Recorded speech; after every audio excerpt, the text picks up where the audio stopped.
রাজনীতিতে শত্রু কমাতে হয়, বন্ধু বাড়াতে হয়। এদের হয়েছে ক্ষমতার আসর, রয়েছে ক্ষমতা। আওয়ামী লীগ সে তো গর্তে ঢুকে গেছে। আমরা যেন জনগণের সঙ্গে বিচ্ছিন্ন হয়ে যাই, জনগণের জন্য আমাদের ভুলে যায়, আমাদের নেতারা যদি যেন হতাশ হয়ে যায়, এটা ছিল উদ্দেশ্য। এখনও এই উদ্দেশ্য নিয়ে কাজ করছেন তারা, বন্ধু বাড়ানোর। এটি হলো রাজনীতির নিয়ম। আমি যখন যুদ্ধ করতে যাব, আমার যদি 10টা শত্রু দেশ থাকে, তাদের সঙ্গে আমি কোনো না কোনোভাবে আন্ডারস্ট্যান্ডিং করে আমি আমার মোকাবেলা করবো আরেকজন। কিন্তু এনারা আমাদেরকে শত্রু করলে কেন? তারা কেন হঠাৎ করে বন্ধু থেকে শত্রু বানাচ্ছে?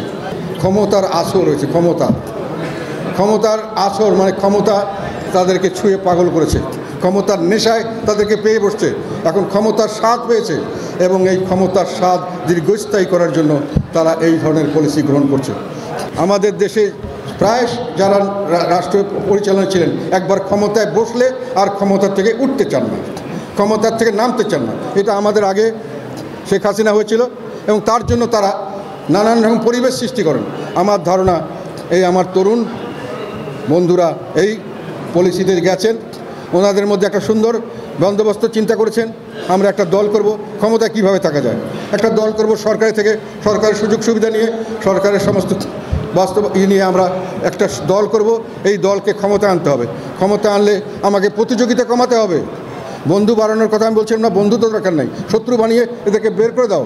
প্রতিযোগিতা কম হতে হবে। প্রতিযোগী কে আছে? আওয়ামী লীগ। সে তো গর্তে ঢুকে গেছে, তাকে কিছুতেই যেন সে না বেরোতে পারে, গর্তের থেকে যে না বেরোতে পারে। আওয়ামী লীগের সব লোক দোষ করেনি, আওয়ামী লীগের অনেক লোক এই আন্দোলনে সক্রিয় না হলেও নিষ্ক্রিয় হলো, সক্রিয় নিষ্ক্রিয় সমর্থন দিয়েছে। তারা দেশের কল্যাণে কাজ করতে চায়, তারা ভালো কাজ করতে চায়।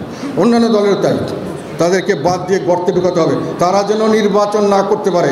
আমার একটা প্রতিযোগী অফ। সেকেন্ড প্রতিযোগীকে জাতীয় পার্টি।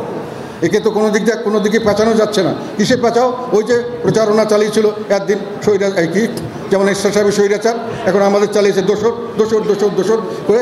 এদেরকে বাদ দাও। তো বাদ দিলে কীভাবে বাদ দিতে হবে? তো মাঠে আছে, মাঠে যেন না থাকতে পারে তার ব্যবস্থা করো। মাঠে যেন না থাকতে পারে। তাহলে দুইজন প্রতিযোগী আউট হলো। আর কে আছে প্রতিযোগী? আর আছে গেলে বিএনপি। ওকে না, বিএনপিকে ধাক্কা দিলে এত সহজে হয়তো করবে না। এখন আবার অনেক দিন পরে তারা আসছে, তাদের কাছে জনগণের প্রত্যাশা আছে, জনগণের সমর্থন আছে।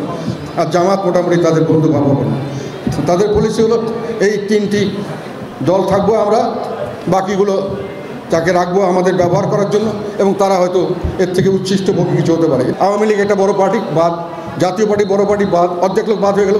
বাকি অর্ধেক লোকের মধ্যে আমার জেতার সুবিধা, আমি হয় বিএনপির সঙ্গে লাইন করব, হয় তাদের সঙ্গে পাওয়ার শেয়ার করব, অথবা বিএনপি যদি না নেয় আমি জামাতের সঙ্গে লাইন করে পাওয়ারের কাছাকাছি থাকবো, ক্ষমতার কাছাকাছি অথবা ক্ষমতায় থাকার জন্য এই পলিসি শুরু করা হয়েছে।